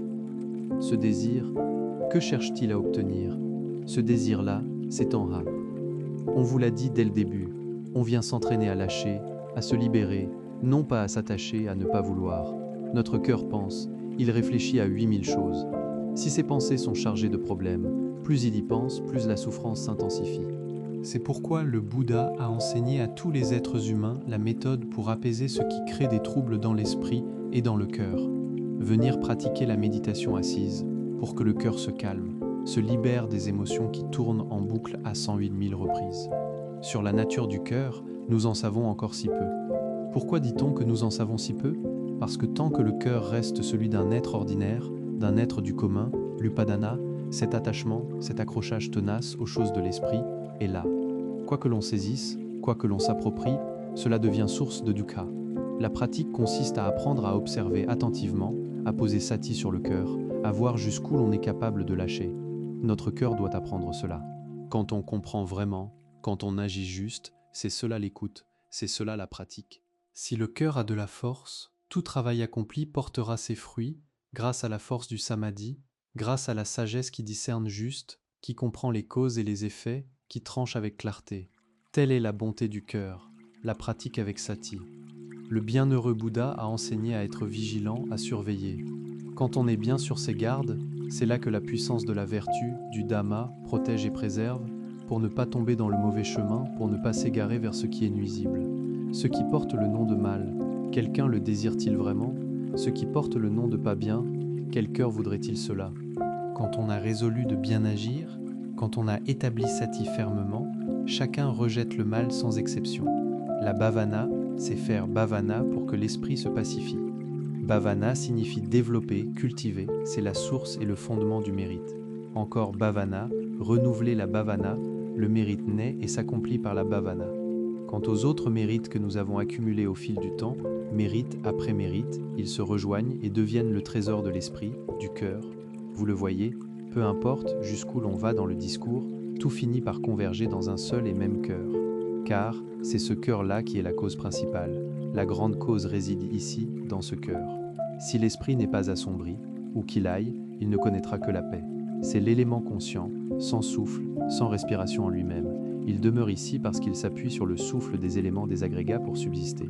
Ce mot, la vertu, le dhamma. La vertu et le dhamma, on en parle souvent, les mots courent sur toutes les lèvres, mais l'esprit n'y est pas encore parvenu. On n'a que le nom. C'est une convention. Abandonne la convention, abandonne le nom. Laisse tomber la convention, voilà comment on se libère. Quand Sati est avec l'esprit, cela devient une qualité vertueuse. On prend conscience avant de penser, de parler, d'agir. C'est devenir conscient. Plus un être est conscient, plus il lui est difficile d'exprimer le mal. Celui qui est mauvais, s'il prend conscience de lui-même, ne peut pas le faire et n'ose pas commettre le mal. Quant à Anicca, l'impermanence, cette impermanence-là, de cette chose, de cet autre, c'est la nature des éléments et des agrégats, c'est ainsi qu'ils existent. Là où l'impermanence est présente, là aussi se trouve nécessairement dukkha, ce que l'on appelle l'arbre aux épines de l'enfer. Ce n'est pas une simple parole lancée en plaisantant. Si c'était réel, combien cela serait-il effrayant? Dans le troisième niveau de l'enfer, cette caractéristique existe. Que cet arbre soit réel ou non, nous ne devrions pas mener notre vie avec négligence, car si l'on glisse, il n'y a plus rien à corriger. Celui qui ne parvient pas à évoquer le bien, dont le mal guide l'esprit et le cœur, le faisant surgir, cela rendra l'esprit de cet être souffrant, cela remplira l'esprit de problèmes. Lorsque l'esprit quittera le corps, il se dirigera inévitablement vers les 4 royaumes inférieurs, sans aucun doute. Quand ce moment viendra, si l'on pense à corriger, il sera trop tard. Corrigeons maintenant, pendant que nous avons encore le souffle. Prenons conscience que nous sommes encore dans le cycle des renaissances, dans les petits et grands royaumes d'existence, naître, grandir, naître à nouveau, vieillir, souffrir, mourir. Tourner dans ce cycle d'existence, cela est dû aux souillures mentales. Observons encore ceci. Certains êtres ont beaucoup d'avidité, d'autres en ont peu. D'où vient cela? Comment cela fonctionne-t-il? Si l'on est avec beaucoup d'avidité, c'est la conséquence de l'oppression, du tort causé aux humains et aux êtres vivants. Pour dire les choses simplement, c'est avoir transgressé le premier précepte, Panatipata Veramai, l'abstention de l'acte de tuer. Tel est le résultat. Frères et sœurs, membres de la communauté, fidèles bien-aimés, les comportements d'infidélité, les relations avec le conjoint d'autrui selon le bon vouloir, tout cela aujourd'hui on les appelle joliment petites EMI, ou d'autres termes, on se donne des noms qui sonnent branchés et élégants, mais peu importe le nom qu'on leur donne, c'est la cause de perturbations au sein de la famille, entre époux. Ils finissent par se disputer, par divorcer, et dans les cas graves par se tuer. L'un ou l'autre meurt, quant à l'enfer, si l'on veut y aller, libre à soi, mais si l'on veut aller au paradis, mieux vaut s'arrêter maintenant, avant qu'il ne soit trop tard. La voie de la vertu, du samadhi et de la sagesse, elle ne fait pas que conduire la vie vers la félicité, elle protège aussi et préserve pour que nous ne tombions pas dans les mauvaises destinations, c'est-à-dire les royaumes inférieurs. La personne qui nourrit de l'envie et de la jalousie envers ceux qui ont plus de rang, plus de prestige, qui ne connaît ni joie ni sérénité, qui ne ressent que jalousie, qui cherche à nuire par la pensée et par la parole. Ce résultat-là l'amène à renaître dans cette vie, dans cette existence, avec peu de puissance et d'autorité. Pour pouvoir accomplir le bien, pour accumuler des mérites, il faut s'appuyer sur ce que l'on entend, sur ce que l'on apprend. Et une fois qu'on a entendu et appris, il faut s'appuyer sur les facultés du corps pour accomplir le bien. C'est en se servant de ce corps-là qu'on agit. L'élément conscient, l'esprit, le cœur, pour s'élever au-dessus des souillures mentales, il faut s'appuyer uniquement sur les enseignements du Maître suprême, comme ligne directrice qui indique ce qui est juste et ce qui est faux. Le fruit de la vertu et du dhamma est un trésor inestimable pour tous les êtres humains, jusqu'au nibbana, le but ultime, le bonheur parfait et inaltérable, immuable. Nous venons ici pratiquer la conscience de soi parce que notre cœur est le demeure des souillures mentales. Sati doit être conscient, sinon on ne peut pas distinguer ce qui est vertu de ce qui est dhamma, de ce qui est souillure. Le monde des animaux se réjouit de 3 choses. Premièrement, se réjouir de manger. Deuxièmement, se réjouir de dormir. Et troisièmement, se réjouir de se reproduire. Le cycle des renaissances dans les petits et grands royaumes, hauts et bas, montants et descendants, c'est quelque chose que nous devrions comprendre et garder à l'esprit. Le mieux serait, si c'est possible, d'entrer dans le fruit du chemin, dans le nibbana, c'est ce qu'il y a de mieux, de plus accompli. Si l'on peut amener l'esprit vers le fruit du chemin et le nibbana, alors on ne tournera plus dans le cycle des renaissances. Notre corps est souillé, on prend l'eau pour le purifier.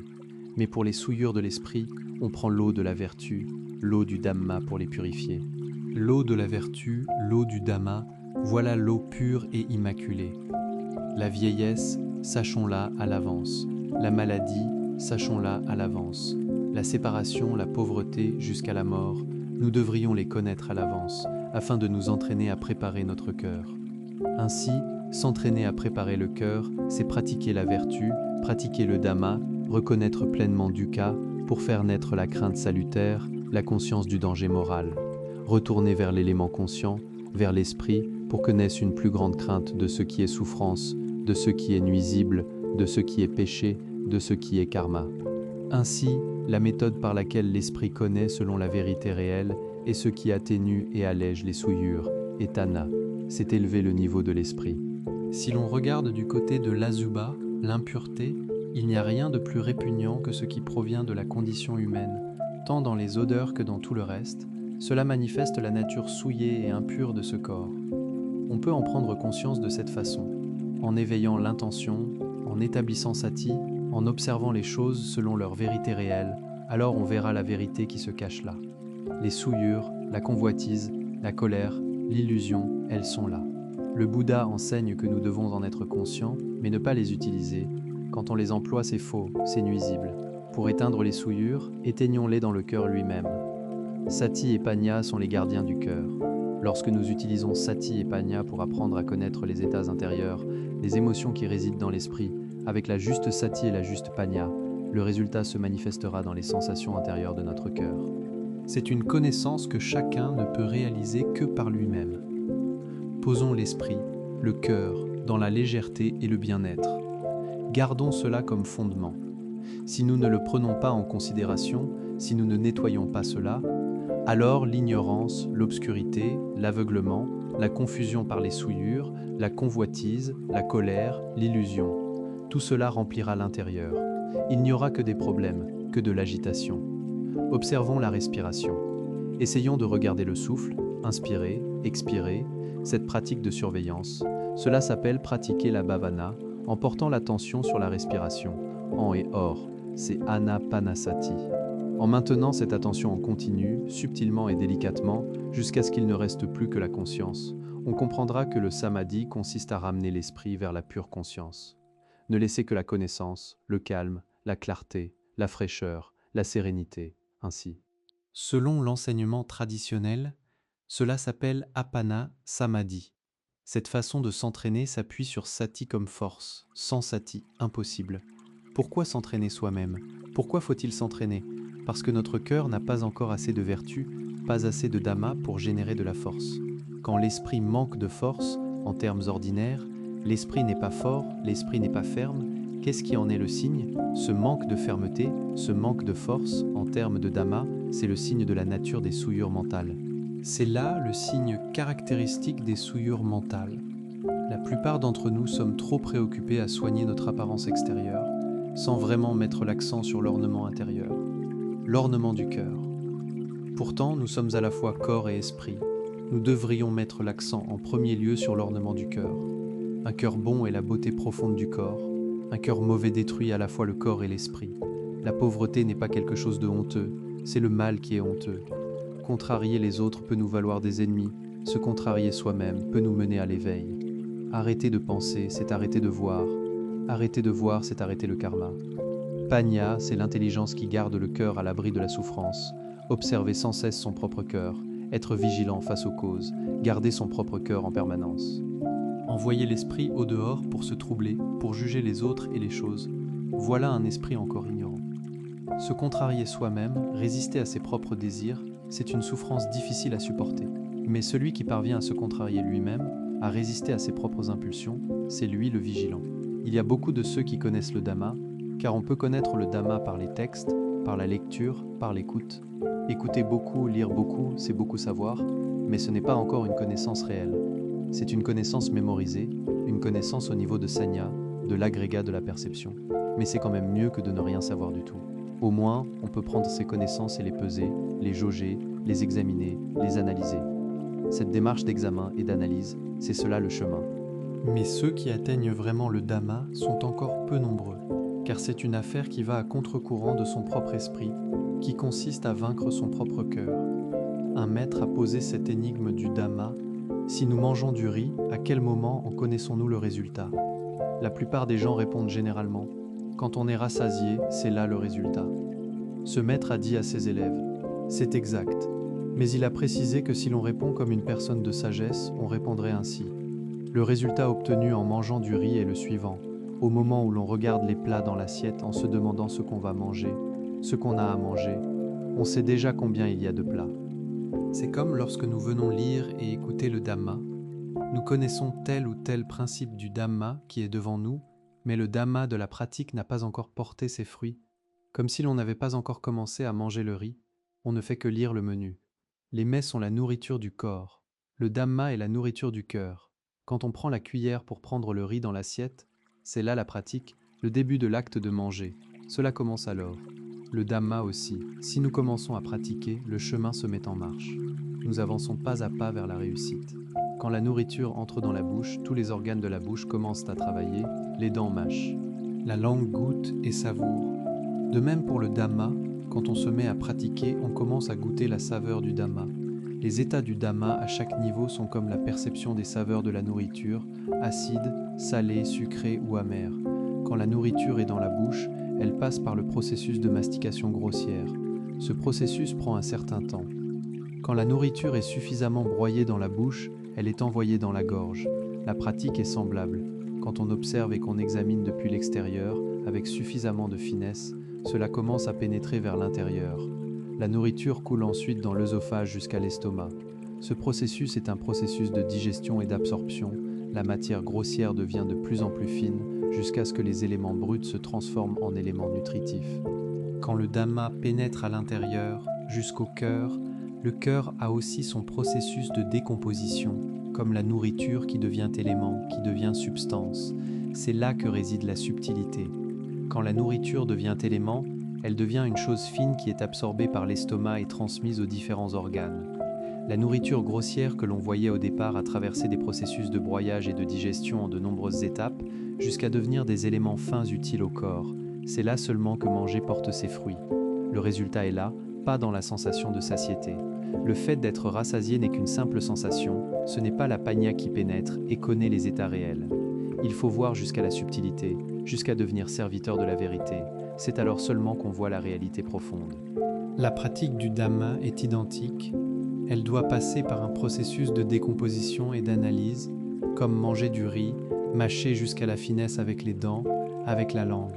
Le Dhamma aussi, pour examiner et voir jusqu'à la finesse, il faut utiliser la vertu et le samadhi comme outil dans l'étape de l'examen.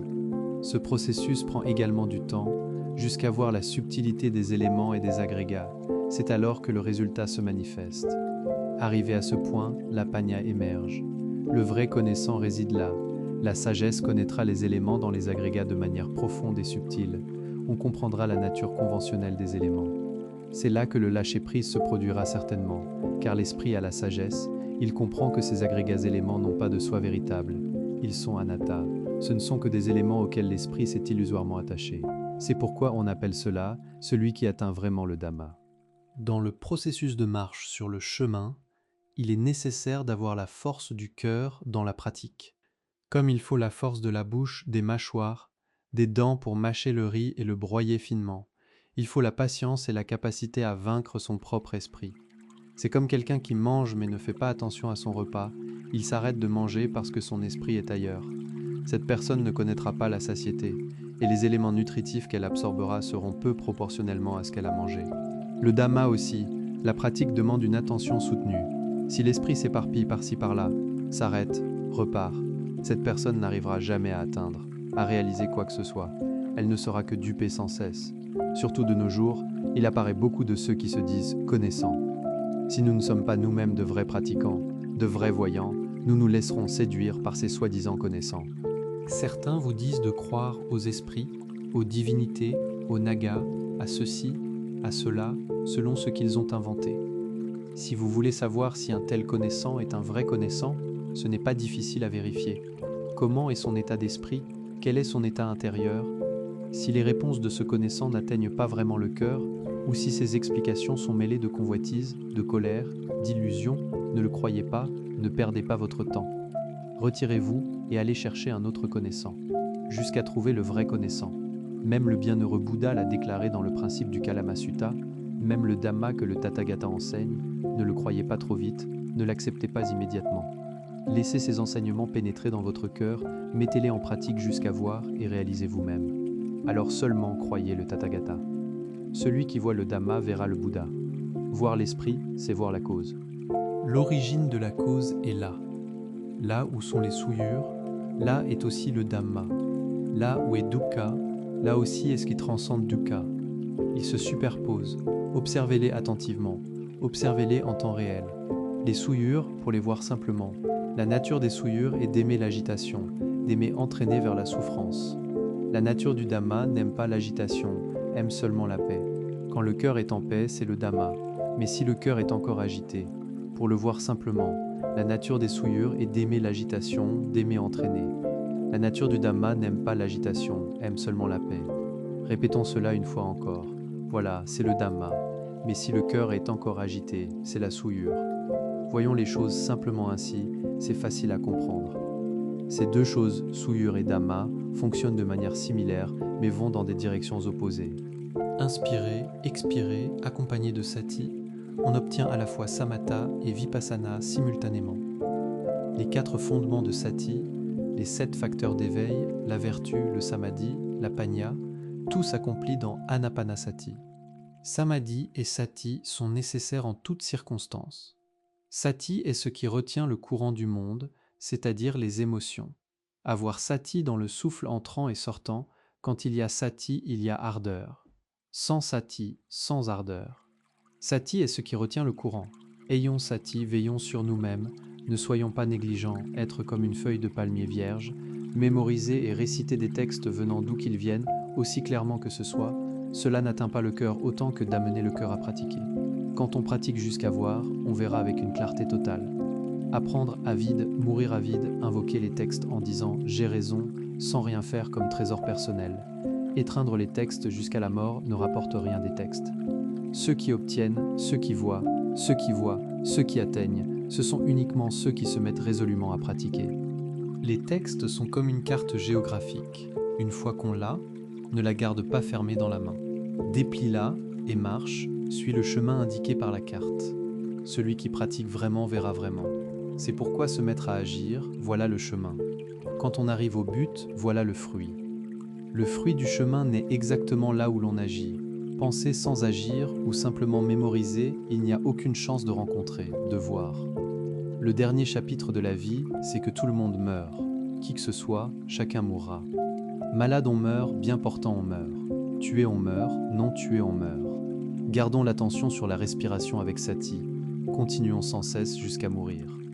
Si l'on peut faire cela jusqu'au bout, après la mort, on ne reviendra plus mourir. Cette mort-ci une seule fois, la dernière, c'est fini. Le non-attachement aux pensées, regardons cela. Une bonne pensée surgit, laisse-la surgir et passer. Ne t'y accroche pas en te disant « j'ai pensé quelque chose de bien ». Une mauvaise pensée surgit, laisse-la surgir et passer. Pas besoin de s'y attacher. Pourquoi s'y accrocher? S'y accrocher ne fait que souffrir. Les pensées ne sont que des choses qui surgissent et passent. Les pensées de toutes sortes ne sont que des choses qui naissent et meurent. Ne leur laisse pas avoir d'emprise sur notre cœur. Dès que les pensées exercent leur pouvoir, le cœur va saisir les émotions. Quand on n'est pas attaché aux pensées, c'est couper les royaumes d'existence, couper les renaissances pour soi-même. Les vrais royaumes d'existence naissent par l'action mentale.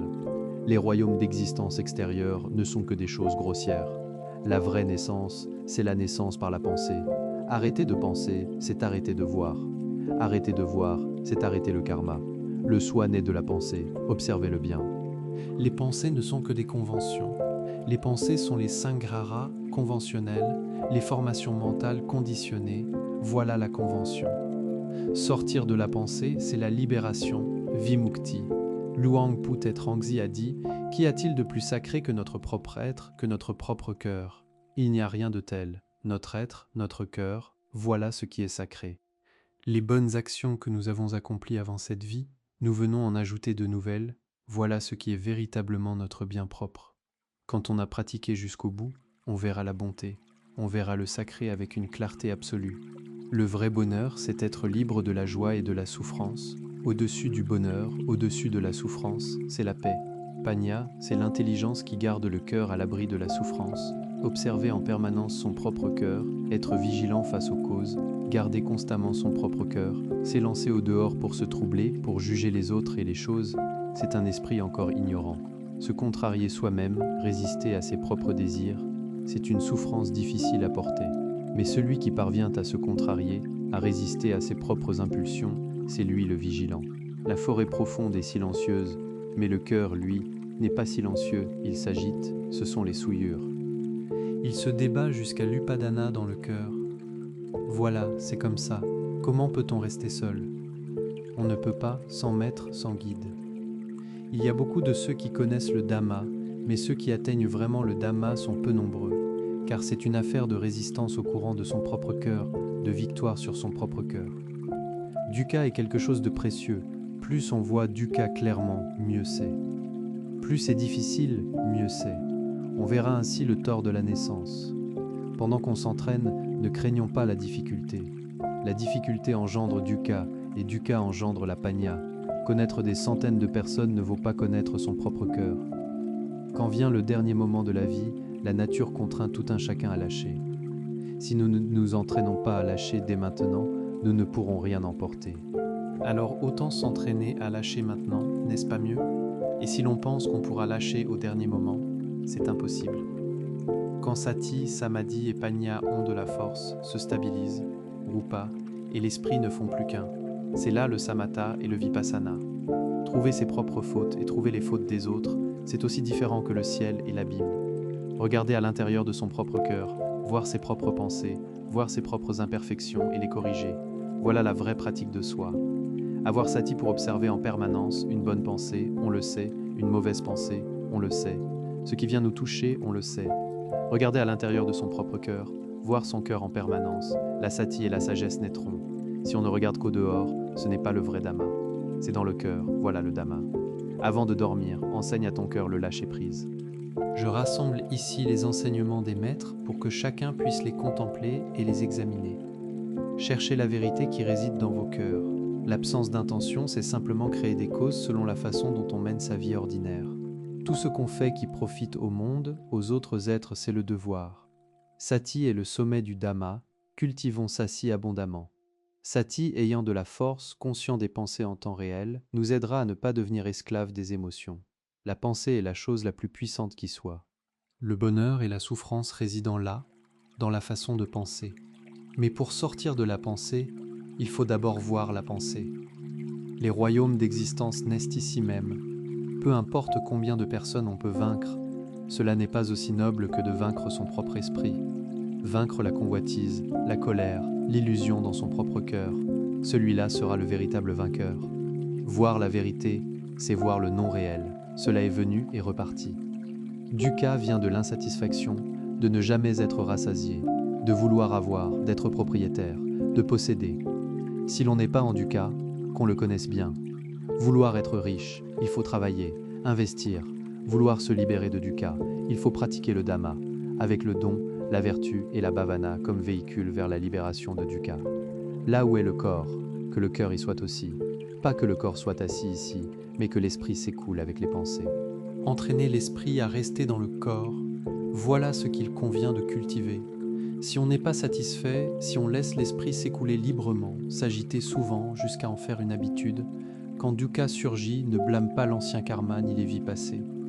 Blâme le présent de ne pas vouloir pratiquer, de ne pas vouloir résister. Ayons sati, ayons sampajanya, pour ne pas devenir esclave des émotions. Se détacher des émotions, c'est là la vraie clarté. L'esprit paisible atteint la vérité de chaque partie. On voit, on comprend, cela se sépare, plus d'ébullition, plus de brûlure. Différent, c'est la tâche de Mara qui s'en va. Voilà le fruit de la pratique. C'est clair ainsi. Tana qui entrave l'esprit est coupé. L'attachement et l'accrochage à toute chose sont coupés. Le bonheur vient de la pensée, dukkha vient de la pensée.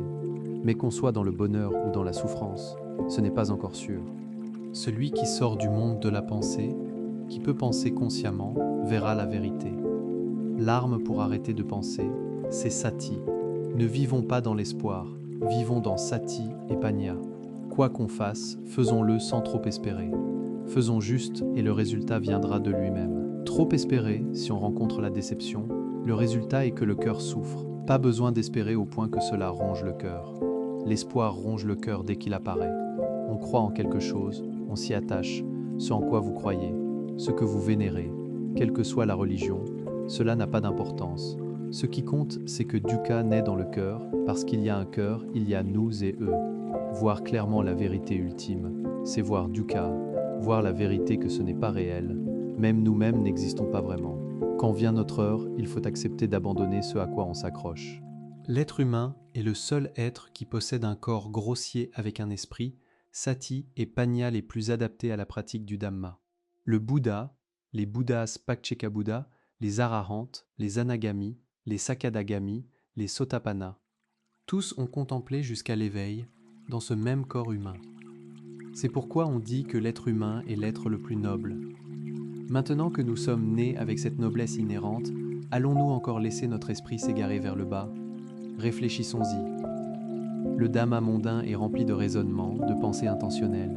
Le Dhamma cherche à arrêter les causes, car là où il y a des causes, il y a des effets. Bonnes causes, bons effets. L'analogie est la suivante. Créer des causes subtiles, c'est le karma mental, la pensée qui conditionne l'esprit, les formations mentales. Le vrai Dhamma consiste donc à arrêter de penser, à arrêter les formations mentales. Voilà le chemin vers le Nibbana. Laissons l'esprit s'appuyer sur le souffle. L'esprit qui demeure ferme avec le souffle ne s'attachera pas à Sanya, Vedana, Sankhara. Quand l'esprit ne s'attache pas aux autres états mentaux, qu'il reste intimement lié au souffle, quand le souffle s'éteint, l'esprit s'éteint avec lui. On se rencontre là, mourir avec le souffle, car le souffle nous mène vers le vide, vers la clarté et vers la vérité. Quand l'esprit s'unifie, quand l'esprit se pacifie, les formules de récitation deviennent trop grossières, car à ce stade, la subtilité est très profonde pour cet esprit. L'esprit abandonnera les formules, mais une conscience claire demeurera dans le souffle sera vu clairement. Quand la subtilité s'approfondit encore, le souffle disparaît, la sensation corporelle disparaît, une conscience demeure dans la clarté lumineuse. L'esprit abandonne le corps forme, sanya, la mémoire, ne se manifeste plus. Les sankharas ne peuvent plus conditionner. Il ne reste finalement que le vide. Cet esprit-là aura une grande force, car on n'a jamais entendu, jamais appris, parce qu'on ne connaît pas les principes. On s'est donc égaré dans le courant du samsara depuis si longtemps, recouvert par l'obscurité et l'aveuglement. Chercher une sécurité illusoire, s'égarer sérieusement dans des choses irréelles, prendre des chimères au sérieux. Ce qui mériterait d'être pris au sérieux, on le fait à la légère. Ce qui devrait devenir le trésor du cœur, on l'ignore. Anapanasati, voilà la chose précieuse. On ne tue pas les souillures, mais on détruit leur habitat. On utilise le souffle, Anapanasati, pour aller les déloger. C'est comme si on ne cherchait pas à éteindre les ampoules une par une, mais qu'on coupe le disjoncteur d'un seul coup. On détruit le circuit qui les relie. La cause est là, l'origine est là. Les 5 agrégats et sati, sans s'accrocher aux 5 agrégats comme soi. Quand on coupe le disjoncteur, toutes les ampoules du circuit ne peuvent plus s'allumer. Le courant du Paticca Samuppada est coupé. Ce processus se dissout de lui-même, tout s'éteint. L'extinction se fait dans le cœur, tout s'éteint. Naître est une souffrance extrême. Si l'on ne voit pas encore le tort de la naissance, on est encore loin de la vérité ultime.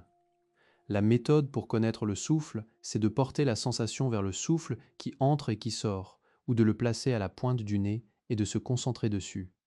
Observez en continuant ainsi, pour ceux qui débutent la pratique, il faut d'abord s'appuyer sur un souffle long pour pouvoir saisir le souffle facilement. Inspirez longuement, expirez longuement, faites cela en continu. Observez le souffle clairement. Quand on est à l'aise, passez progressivement à un souffle court. Si on commence directement par un souffle court, l'esprit ne pourra pas saisir le souffle à temps. Il y a donc 3 sortes de souffles le long, le court et le subtil. Si l'on atteint la base de la tranquillité, aucune pensée ne pourra s'infiltrer. Une conscience claire demeure à l'intérieur, une sagesse subtile apprend en continu à l'intérieur. On voit les nœuds, on voit les tensions, on voit la compression, on voit la souffrance cachée, on voit les contradictions, on voit les comparaisons. Le devoir est simplement de connaître et de poser, rien de plus. Quand on voit Dukkha, on verra l'origine de toute chose. Ayons la patience d'apprendre avec ce que nous devons affronter. La souffrance qui comprime, observons-la, apprenons d'elle, acceptons sans juger. Observez avec une conscience simple, restez ainsi. Ce qui nous réjouit, ce qui nous satisfait, c'est précisément ce qui nous retient, ce qui nous fait perdre le plus de temps, ce qui nous enivre, ce qui nous distrait, ce qui nous enchaîne et ne nous laisse plus avancer. Le méditant qui ne voit pas ses propres émotions perd toute valeur. Et voyons clairement d'où viennent ces émotions. Sati bien entraîné connaîtra ses propres émotions en temps réel et ne laissera pas ses émotions s'installer longtemps. Voilà la panya. Dukkha n'est vraiment une seule fois, mais la pensée tourne en boucle, inlassablement, innombrables fois. Surmonter la peur se fait de 3 manières. Premièrement, avoir confiance que l'on possède la vertu. Deuxièmement, se souvenir que l'on a des parents, des maîtres, que l'on est enfant du Bouddha. Troisièmement, croire au karma et l'accepter. Sati est le bon ami, le compagnon noble de l'esprit tout entier. Sati est le refuge. Quand Sati s'attache au souffle, les pensées et les formations mentales ne se manifestent plus. Réfléchissons attentivement. Dans une seule journée, pourquoi souffrons-nous? Si ce n'est parce que la pensée nous tire vers le ciel ou nous traîne en enfer, c'est la pensée conditionnée qui nous rend fous chaque jour. Si on a Sati avec la respiration, la vertu se réunit avec le samatha, l'esprit ne sort plus, c'est l'adisila. Si la vertu est incomplète, c'est parce qu'on pense encore, c'est ce qu'on appelle le karma mental subtil. Anapanasati, avoir sati dans la respiration entrant et sortant, les pensées ne seront plus que des choses qui surgissent et passent. Elles naissent et s'éteignent. Si on ne peut pas arrêter de penser, il n'y a aucun moyen de se calmer. Upadana est ce qui conditionne, ce qui fait naître. Dès qu'on voit que ce n'est pas nous qui pensons, mais ça pense, alors nous ne naissons plus. Si on naît encore, c'est parce qu'on voit que nous pensons et qu'on continue à former. Alors on ne peut plus poser. Il convient de persévérer dans la base d'Anapanasati. Avoir sati attaché au souffle entrant et sortant, premièrement, s'asseoir en bhavana. Deuxièmement, rendre l'esprit à l'aise. Troisièmement, enfin, rendre l'esprit pur. En parlant des émotions, c'est nous qui les créons et c'est nous qui nous laissons dominer par elles. Toutes les émotions naissent des formations mentales et des pensées. Pour les éteindre à la source, où est la cause? C'est en s'asseyant, en laissant l'esprit se calmer, en devenant de plus en plus subtil et profond. On verra alors l'origine des causes. La pensée qui se soucie est un nœud coulant autour du cœur de celui qui en est propriétaire, mais il faut payer un prix exorbitant. Naître et mourir, vie après vie, existence après existence. Notre naissance, chaque vie, comme le bienheureux Bouddha l'a comparé, le samsara, les larmes versées à la séparation, sont aussi vastes que l'océan. Les ossements accumulés sont comme une montagne. Qui donc pourrait échapper à ce cycle sans fin? L'esprit qui observe Dukkha, qui surveille les états de l'esprit en permanence, ne voit que la cause, c'est-à-dire Dukkha. Surveiller, protéger la cause, être vigilant face au karma, persévérer dans la pratique sur ce chemin. Les formations mentales sont la cause de toutes les naissances, bonnes et mauvaises. Cela ne fait pas quelque chose aux autres, cela se fait à soi-même. Que l'on veuille voir l'enfer ou voir le paradis, regardons dans notre propre cœur. Ce qui est difficile à maîtriser, ce qui est difficile à endurer, ce qui est difficile à abandonner, ce qui est difficile à voir, si difficile que ce soit, il y a quand même une méthode. L'esprit équanime apprend le plus vite. L'étude la plus profonde, c'est l'étude de la vérité. Quand le savoir et la vérité coïncident, voilà la réalisation. Le résultat de Dukkha, si l'on souffre, c'est parce qu'on est dans l'illusion. Si on voit la vérité avec une clarté absolue, si le cœur peut accepter la vérité, alors on ne souffrira plus. Le passé et l'avenir naissent dans la pensée. Le doute aussi, si on ne voit pas clairement la pensée, on tombera sous le pouvoir de la pensée. Celui qui voit la pensée, cela ne signifie pas qu'on ne s'y plonge pas, mais observer la pensée et soi-même attentivement, ils ont des rôles différents. Mais si soi et pensée se mêlent, la formation mentale naît. Alors n'oublie pas que la formation mentale est une convention, observe bien, examine bien, qui forme, et pourquoi former crée-t-il Dukkha? Sommes-nous nous-mêmes ignorants de nous laisser croire à tout cela? Une convention, quand la pensée naît, la formation mentale naît comme convention. Qui forme? Nous-mêmes.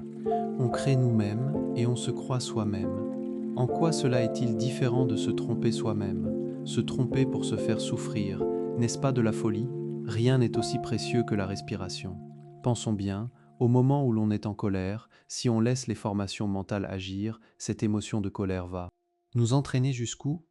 Elle nous traîne à créer du karma pénible, à faire ceci, à faire cela, et finalement elle revient nous détruire nous-mêmes. Vous voyez? Mais si la colère surgit, ayons sati et revenons observer notre souffle d'abord. Quand la colère est au plus fort, ne la suivez pas encore. Allez à contre-courant, revenez, regardez le souffle, tirez 2 ou 3 longues respirations. On verra le relâchement, la grande colère se réduira progressivement. Voilà comment la respiration guérit l'illusion. Peu importe ce qui arrive dans notre vie, revenons d'abord observer la respiration. C'est la respiration qui nous apportera sati et sampajanya. Si on observe la respiration souvent, on verra l'impermanence dans la respiration. On verra les 3 lois de la nature avec une clarté croissante. L'ego-soi sera progressivement détruit jusqu'à atteindre le bout, le non-soi, anatta. Quand on atteint anatta, c'est si léger, si à l'aise. Essayons d'observer le visage d'une personne qui a un grand ego. Son visage, son regard. Y a-t-il du bonheur? Celui qui porte l'ego est ignorant. Il sait que l'ego est lourd, mais il continue à le porter. Même s'il paraît s'amuser, avoir du bon temps. À l'intérieur, son cœur brûle. Il suffit de comprendre le souffle entrant et sortant, et on verra. On verra à la fois les pensées et Vedana ensemble. Qu'il observe la respiration, chacun la sienne, personne ne peut respirer à la place d'un autre. Bhavana signifie développer, développer le cœur, amener la vertu et le Dhamma dans l'esprit, dans le cœur. Beaucoup pensent que le Dhamma est l'affaire des moines, l'affaire des temples. Mais en réalité, le Dhamma est l'affaire de la vie. Un cœur qui manque de vertu, qui manque de Dhamma, sera plus vain que toute autre chose. Parmi tous les êtres qui ont le Dhamma, qui ont Sati et Panya, ils peuvent poser et ont plus de bonheur que quiconque. Le bonheur ici signifie la paix intérieure. Il n'y a rien de plus heureux que la paix et la tranquillité intérieure. Les formations mentales, quand elles conditionnent, on est à ce moment-là.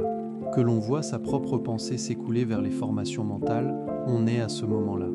Comment ne plus naître, c'est là l'essentiel. Arrêter de penser et de former, voilà la fin du samsara. La naissance s'arrête là où les formations mentales s'arrêtent. Quand les formations mentales s'arrêtent, le cœur est en paix. Essayons une fois. Des pensées, des croyances naissent les actes. Quand on n'est pas séparé des pensées, il n'y a aucun moyen d'avoir de l'autorité sur elles. L'être ordinaire est celui qui est sous l'emprise des pensées. Les pensées sont comme un cheval de course, rapide. Le cheval rapide nous dépasse souvent sans qu'on s'en rende compte. Avant qu'on ait rattrapé son retard, on est épuisé. Mais si l'on s'est bien entraîné, si on a un cheval rapide lui aussi, il peut rattraper les pensées. Si on s'est entraîné beaucoup, cultivé beaucoup, jusqu'à ce que notre cheval soit vif, agile et rapide, on pourra franchir la ligne d'arrivée en tête. On sera alors au-dessus des pensées. Les pensées n'auront plus aucune emprise sur notre cœur. Voir quelqu'un d'autre s'asseoir les yeux fermés en samadhi, voir quelqu'un d'autre marcher en kinhin, aller et venir, ne va pas le juger, ne va pas le critiquer. Il entraîne son cheval pour qu'il soit rapide, pour rattraper ses pensées et conquérir la libération de dukkha. Celui qui reste là à penser et à juger, c'est lui l'ignorant. L'ignorant qui ne peut pas suivre ses propres pensées. Soit à bout de cause, sans effet, pause. Le raisonnement lui-même est le piège. Quand il y a cause et effet, on n'est pas encore libéré de l'intention. Soit à bout de cause, sans effet, pause. Reviens à la respiration, à voir sati avec la respiration entrant et sortant. Essayons ensemble. Un cœur sans condition est un cœur sans souffrance. Si tu veux souffrir, continue à créer les causes de la souffrance. Si tu veux te libérer de dukkha, crée les causes du bien jusqu'à ce qu'elles soient illimitées, sans fondement, sans condition. Un cœur sans condition est un cœur sans souffrance. Tu penses peut-être que le destin te fait du mal, mais non. Ce sont tes propres pensées qui te font du mal. Ayons sati, ne laisse pas les pensées te tromper. La vraie paix n'est pas la paix, parce qu'on n'entend pas les sons. Ce n'est pas la paix parce qu'on est assis les yeux fermés. C'est la paix face aux émotions conditionnées, demeurer dans la base du corps. C'est avoir sati attaché à la respiration, s'appuyer sur le souffle, ne pas abandonner le souffle, c'est ce qu'on appelle kammatthana. Les royaumes d'existence naissent à chaque seconde, les sankaras, les pensées, les formations mentales, voilà le samsara. Les royaumes d'existence naissent ici même, sous nos yeux. Pas besoin de connaître les noms du Dhamma, il suffit de voir la naissance. La pensée, la formation mentale, être conscient des pensées en temps réel, c'est détruire le circuit des royaumes d'existence, détruire le circuit du Paticca Samuppada. La cause est ici même, que chacun contemple jusqu'à ce que l'œil du Dhamma s'ouvre, que la naissance s'accomplisse. Élissez doucement dans le sommeil, dans la lumière, dans la vérité.